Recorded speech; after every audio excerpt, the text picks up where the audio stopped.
Vanity and Other Monsters. Mytho Investigations Book 4. Written by T.J. Nichols.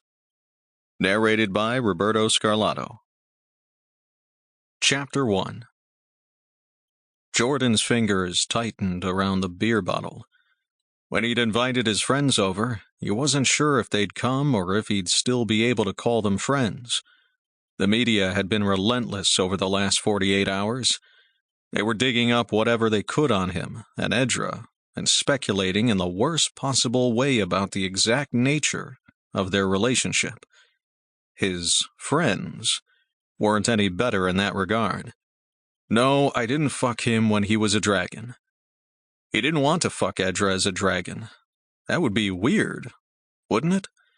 They were together, but Edra was human most of the time. Though Jordan was aware that hadn't been true on Toriko before the collapse. Back then, Edra's mate had been another lesser dragon. He wished Edra was with him, so he wasn't doing this alone. That Edra hadn't escaped to LA to avoid the heat, that wasn't true, and Jordan knew it, even though that was how it felt.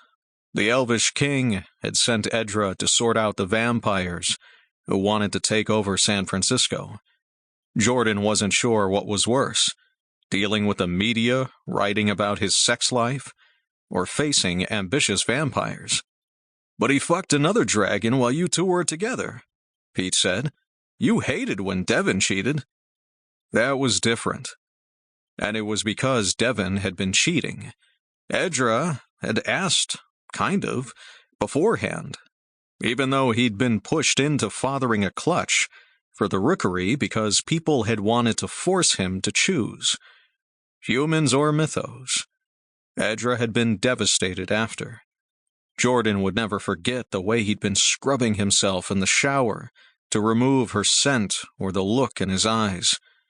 But the media, led by Carlin Howard, was delighting in that story today, detailing the mating flight and expressing mock horror at dragons mating in public.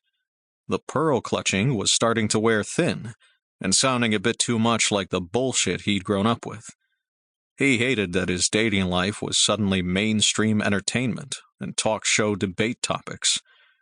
He was spending more time meeting with his captain and the media than he was doing his job. "Are you sure you aren't making excuses for him because he said you're his mate?" Mason put a hand on Jordan's knee. "We don't want to see you hurt again."